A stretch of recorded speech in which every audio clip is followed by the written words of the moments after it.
This is Father Gregory Pine. And I'm Father Joseph Anthony Kress. And welcome to God's Planning. Thanks to all those who support us. If you enjoy the podcast, please consider making a monthly donation on Patreon.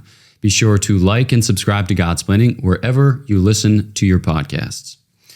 All right, Father Joseph Anthony, you are the chaplain at the University of Virginia with assignation at the parish of St. Thomas Aquinas. That's right. In Charlottesville. And you're gearing up for a new school year, or you're kind of swinging into a new school year. We're in it by this point. And you have plans, hopes, dreams. Are there things that you're particularly pumped for, things that you're looking forward to? Yeah, so at this point of the year, everything's jumping off. Like September our focus is on Bible studies.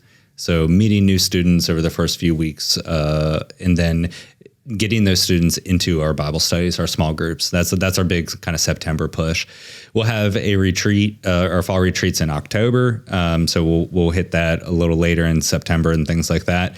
But yeah, at this point of the semester, like our big push is to meet students, reach them, but also get them into our Bible studies, because that'll be the main kind of contact point for the semester. Like we really built our ministry as a relational ministry, and the two major relationships are a relationship with God and a relationship with the neighbor. So relationship with God takes place mostly in the sacraments, and we have an abundance of sacraments for them.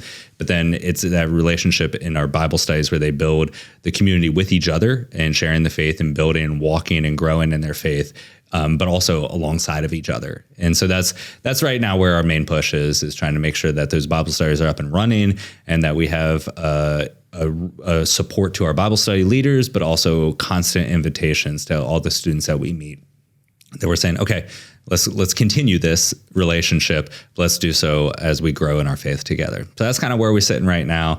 It's a fun time. It's also, there's a beautiful transition. The ministry is growing in tremendous ways. And so we have some new staff members that we're onboarding. So this is our first semester with them. So making sure that they feel confident and solid in the culture and in the ministry that we're operating in. So there's a lot going on, and it's legit. I'm a big fan. That's right. Nice. Here at the Dominican House of Studies, that's where I teach one course. Hi. Lest I be overwhelmed at my duties. No, just kidding. It's great. I also work for the Thomistic Institute, and we're setting up we actually had an episode about this a couple months back, a big series of jubilees, or a big series of celebrations for St. Thomas Aquinas. So St. Thomas Aquinas was born in 1225. He died in 1274, and then he was canonized in 1323. So this year, 2023, marks the 700th anniversary of his canonization. And then next year, 2024, marks the 800th anniversary of his birth. And then the following year, 2025, marks I just confused myself. So it was, rewind. Okay, so 2024 marks, here it is, the 750th anniversary of his death. And there we go. Okay, perfect. And then 2025 marks the 800th anniversary of his birth. Oh my gosh. Numbers. I was a math major, but still, dude, I'm just struggling my way through. I was not a math major, so I was like, I see 3, 4, 5. Those go in order. That's all I got from that. Nailed it. So well, there it is. At the end of the day, that's all I got from that after having made a mistake. So yeah, it's a big series of celebrations. I mean, a lot of the folks associated with the Thomistic Institute aren't necessarily going to be at like a conference feting St. Thomas, but still, there's a particular grace that comes from that that we're trying to channel and instrumentalize. Let's go. So, love that. Yeah. I picked up this gesture for those of you watching on YouTube in French-speaking Switzerland. People always say like it was really intense. Oof. So you can bring that straight to the bank, or take that home, or whatever proverbial phrase you want. Gotcha. But let's turn then back to, all right, you're talking about your ministerial setting, getting people set up in the relationship with the Lord and with each other. Mm-hmm. Sometimes, though, we pose obstacles to the relationship, both with Lord and neighbor. Totally. And, you can get at this from different perspectives. Sin would be the principal obstacle.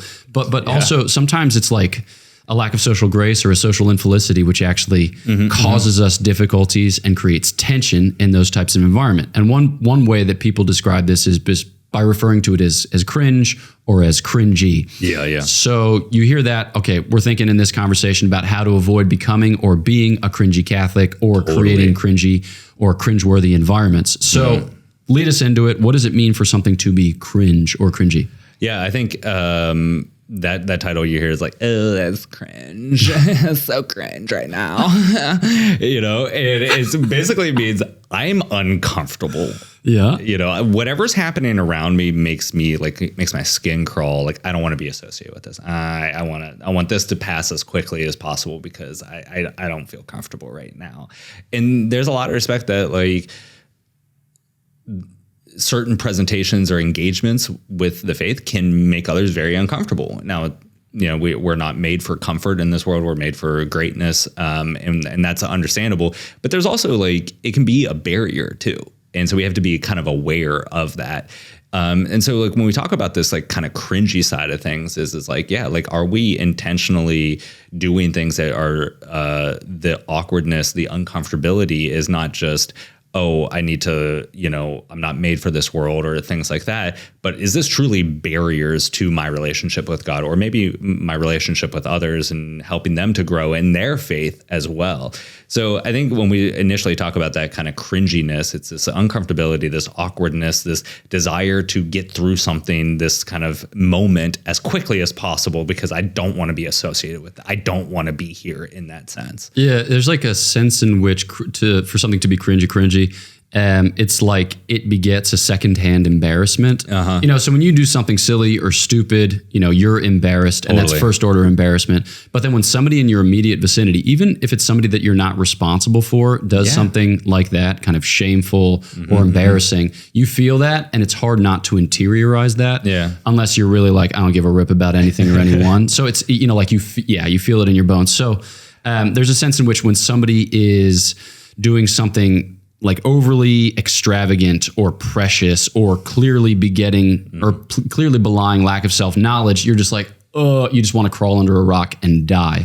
But when we were talking about this episode or preparing for this episode, you were mentioning that a lot of our introductions to cringe as a kind of category or as a phenomenon was The Office. The Office, absolutely. It's something like, we love that series and that show, but it introduced something into American comedy or American kind of like sitcoms or something that had not been really experienced before. And actually didn't introduce it. It like torpedoed it. It leans on it. The entire premise of The Office is the central figure, Michael Scott, who's just constantly cringe. He's just not self-aware, but at times aware enough. And that's where you're always kind of like, does he realize what he's doing? Does he realize how awful that is? Or is he just totally an idiot? Because that was like one of the big things in comedy before. And it's like you had your comedic relief who was just the bumbling buffoon, the idiot. But there's some guy who has some self-knowledge, extremely well-intentioned, like almost pure goodness. Like he always wanted the right things, but didn't have the self-awareness to communicate that the best. And he was also kind of just so influenced by having other people like him. Like, would you rather be feared or loved? Well, both. I want people to fear how much they love me. That sums him up. But he introduced with like just as full ambush, this cringe that was like, yeah, as a spectator, as a viewer of this, now I'm having that secondhand embarrassment by how kind of embarrassing it is to watch Michael Scott be Michael Scott, and there's a real common understanding of that because of how prevalent that series was. Yeah. And I think that it also helps us identify some key notes of what a cringeworthy action is. So one, Michael is insecure. He wants so desperately to be loved, to be accepted, to be esteemed, to be lauded, whatever. And that causes him to act out of his insecurity in ways that are just horrifying. And the second is he lacks self-knowledge, right? Yeah. You can't see it of himself. And because you can, the dissonance between your perception and his perception makes it also, it's like when you watched, I don't know if you watched the documentary The Last Dance about the 1997-98 Bulls. Yes. But like about the whole of Michael Jordan's life. So Michael Jordan is a fierce competitor and he takes whatever he can as a way to motivate his competitive drive. But I couldn't help but think while watching a few of those episodes, like he doesn't see that this just isolates him from every other human being, you know? And he's sitting alone in this big house smoking a cigar, and, you know, you can't get his wife on camera, and his 3 kids are on camera for like 5 seconds because he's alienated everybody in his life because he takes everything as a personal offense so as to motivate a response, but it ultimately drives them all. It's like that's another form of cringe because the self-knowledge isn't there, and he can't draw the connections between his vice and then his destiny. Okay, so then turning back to The Office, you have the insecurity, you have the lack of self-knowledge, but then you also have this like very, what's the word, like brazen almost, or just forward-leaning self-presentation. So it's like he really leans into it in every aspect of The Office, and that just makes it all the more painful. Right. And that's where it's kind of like, oh, this wasn't an accident. Like you're intentionally doing this. And that's where it was like, he leans into that because it's like, okay, we all make mistakes. We all have accidents at times and we can kind of do that. But when you watch somebody who's like, no, they've made a conscious choice to say this, to do whatever it is, it's like, that was intentional, even though the intentions were good, but like he did that. And that's where it's like, I want to fade away from that. Like, can we just skip through that part? Because that just makes me uncomfortable to see that happen in somebody else's life. Yeah.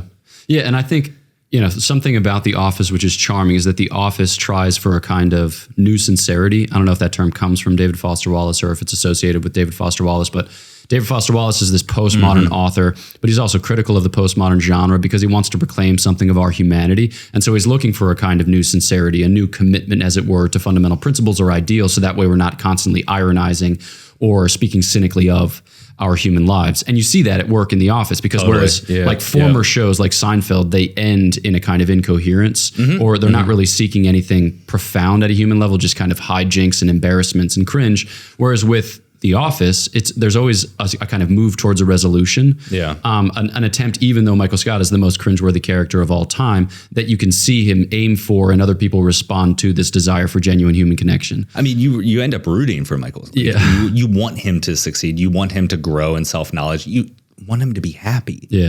Like that's like one of those premises that like throughout the seasons you see like, what does Michael want? He just wants to be a good family man.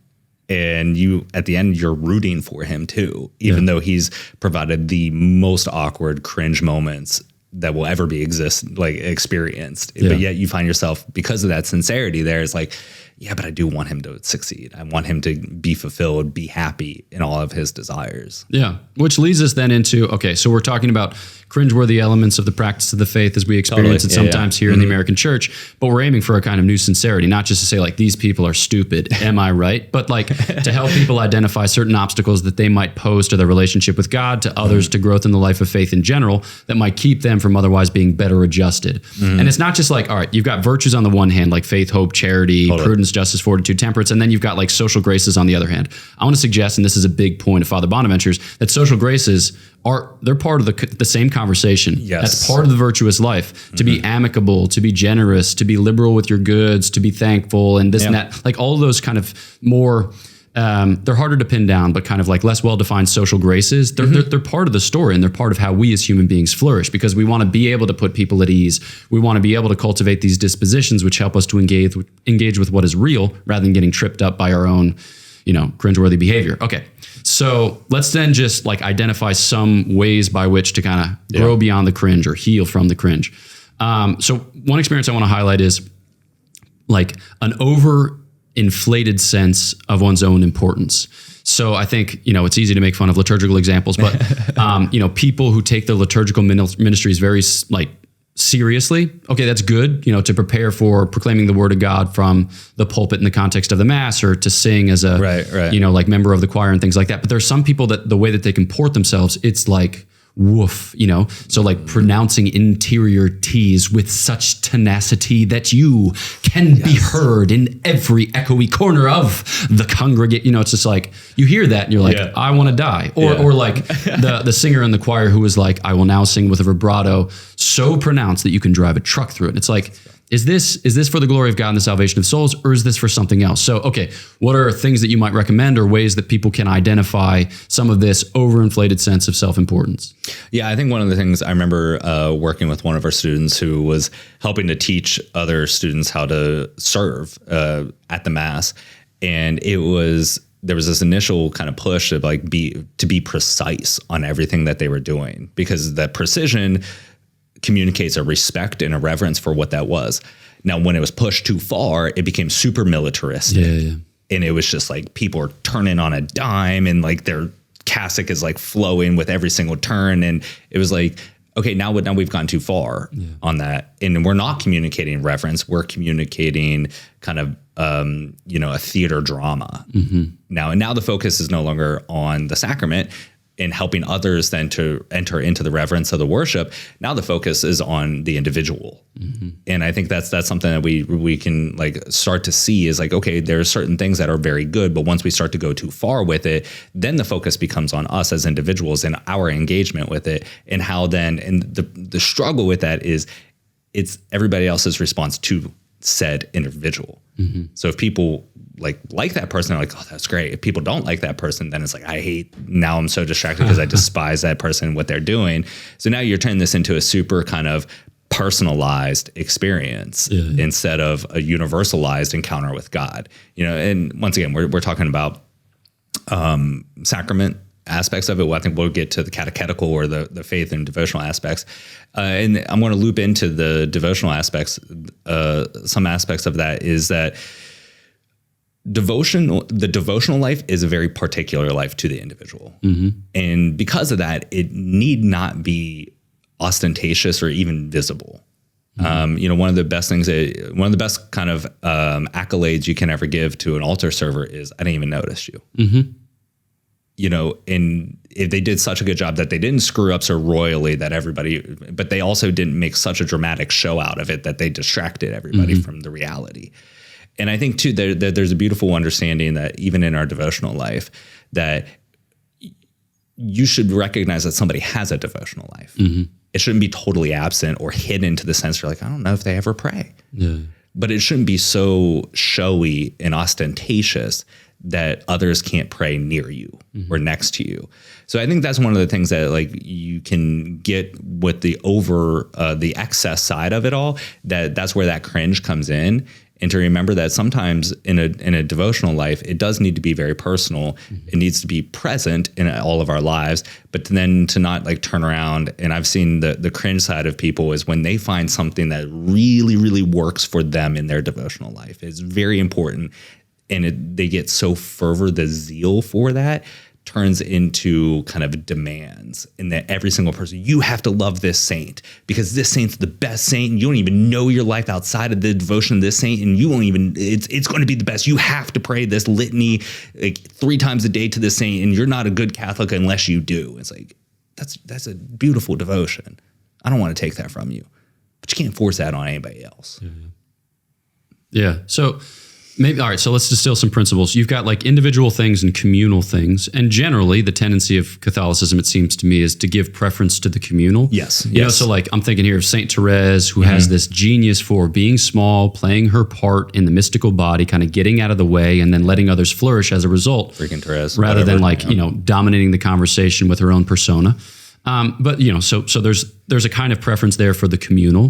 But you need to recognize the place of each. So like you've said, the individual in the case of the life of devotion should remain individual, and it shouldn't be imposed upon the communal, because the communal should remain sufficiently open, free, and like general, I suppose, as to have a universal application. Yeah. So I think that's like, just to know what it is. Are we talking about something that's individual, or are we talking about something that's communal, and we need to adapt ourselves to that accordingly. And it seems like one of the principles that flows from that is this principle of, okay, so first we got to cultivate self-knowledge. Yes. So we got to know, who we are, what our gifts and talents are, the place that we occupy in the body, so that we can, again, play that role and be small. And I think that cultivating self-knowledge is difficult. What would you say? What are some means by which we can cultivate self-knowledge? Saint Catherine of Siena was so important with self-knowledge, right? She says, okay, you need to retreat into the cell of self-knowledge, because it's there that you encounter Christ. Like, this is a real important understanding so that we can be in relationship with God, right? We come to understand the uniqueness of our own personalities, gifts, talents, and weaknesses and all this, because we start to see the redemption and the identity of Christ in that moment. So to go into the self-knowledge and to maybe put forth a lot of effort to figure out who the heck I am is not a bad thing. And it's actually it's a religious thing as well. You know, it's not just this kind of psychological experience, but it's a spiritual and human experience of that. But also that it's the understanding that one of my absolute favorite quotes from John Paul II is that Jesus Christ reveals man to himself. And so too, when we grow in our relationship with Jesus Christ, we come to understand who we are. So if we want to figure out who the heck I am so that I'm not just this cringy Catholic, that I am self-aware and I know how to engage with others and hopefully lead them closer, help them to grow in their faith with God, I too need to be pursuing my own holiness through Christ. And so the deeper in union I am with Christ, the more I understand who I am, so that I can be in relation with others and not make them not become a barrier to their own faith. And that's what that cringiness is rooted in. Yeah. No, I think maybe to enunciate it by way of like three little principles. First, the first that I would highlight is that God loves us differently. Yeah. So he loves us all by the self-same love, but he loves us with different gifts and graces. And so it's for us to recognize them and to receive them and then to live in accord with them. But if we're constantly comparing ourselves to other people, then we often run roughshod of the particular way that God is loving us. Dude, that's a huge point right there. Like that is foundational. It's like, okay, it's the same love that's applied, but it's different for each of us. So then I shouldn't be comparing your love for God, your experience, your engagement with mine either. Now there's always going to be a consistency and there's always going to be tried and true practices in that way. But at the same time, like, I also know he loves you differently than he loves me. So I can actually enter into that and support you in that without it kind of reflecting on me. And that's like a kind of cringe is like, oh, we all have to be at the same thing, right? Because that's what it means to be a good Catholic, is to be at that level. You're maybe further along than I am. So I can't enter into that with you. I got to level up before we can. It's like, I can enter into that, whether that's downstream or upstream, and still be a self-possessed Christian. Yeah. No, that's a great point. And you have a gift for that. You have a gift as a hype man, as a Catholic hype man, which is awesome. Because the competitive spirit whereby you say to another, your gain is my loss. Yeah. It's anti-Christian, right? It's demonic effectively. Yeah. Whereas I think we are in the context of the life of the body, you realize that the strength of one is the strength of all, without it being like weird kind of Marxism, but in the sense of it being a genuine participation in the divine life, which is refracted through these different prisms in a way that's glorious when taken together. So I think that's again part of cultivating self-knowledge, knowing who we are before the Lord, and then assuming the mantle of our genuine vocation rather than living a vocation to which we're not called. Because oftentimes you'll find yourself before a cringy situation when a person thinks like it all depends on me. Oh man, but it doesn't. You know, like it doesn't depend on you. It doesn't depend on me. Like we could all kind of blip out of existence and the church would just churn along, no problem. You know, there might be like a temporary setback if somebody was like, what was the password again, you know, for that account? And I'd be like, I died without communicating it. Right. But you know, it's just not that big of a deal. Dude, I got to write all my passwords down for ministry accounts now that I think about it. I can go at any second. Okay. So the first is, you know, God loves us in different ways, this mystery of predilection. And the other is we want to live the communal life vigorously. We want to like really engage in it such that there's a genuine back and forth. Like I don't assume the mantle of leader and assume that everyone else here before me are my followers. It's like, no, you have to pitch in, you have to play your part. And in doing so, in the context of those relationships, your friends are able to reflect back to you who you are, both your strengths and also your weaknesses. And friends are able to do that in a way that's really better or easier to digest. So I don't know if you have experience with that. I mean, Christian friendship is a lost art, you know, and we can go down the whole kind of social dynamics of why we've lost an understanding what friendship is and all these other things.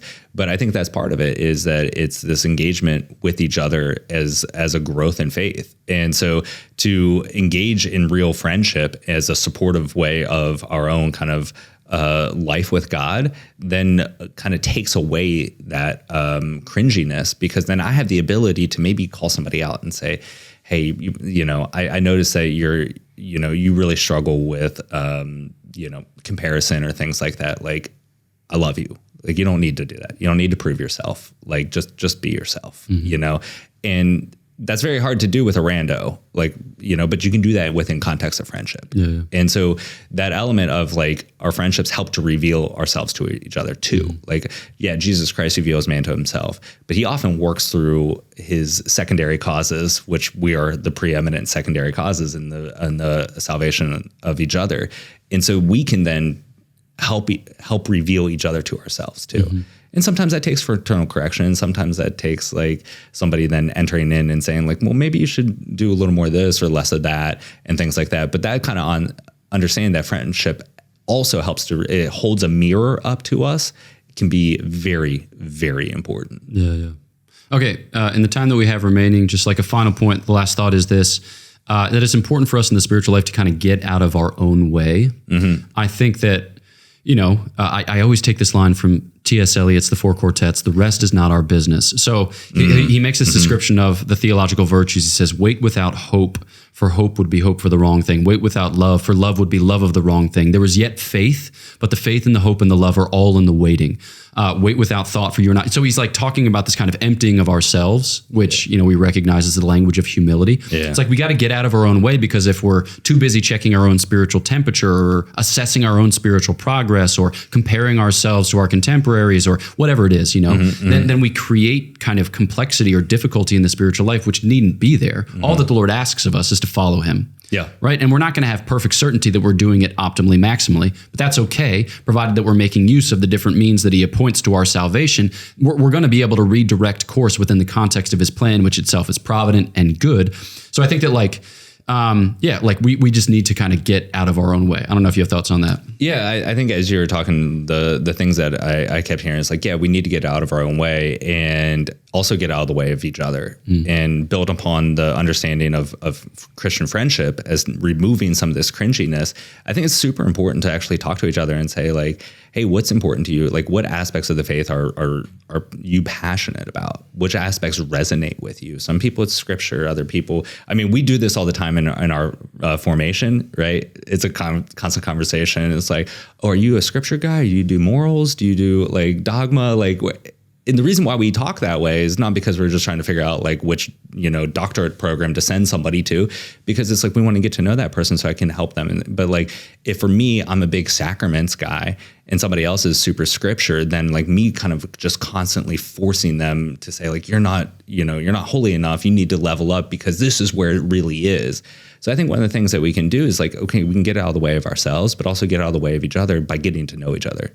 And saying like, which aspects of the faith, like, do you want to continue that resonate with you? Because that can support you in that. Yeah. And I know instead of imposing something else, or maybe in the like the slightest sense, suggesting something that is just really doesn't make sense to you, So I think asking those questions of like kind of getting to know the other person, asking the questions, okay, what are you passionate about with the faith?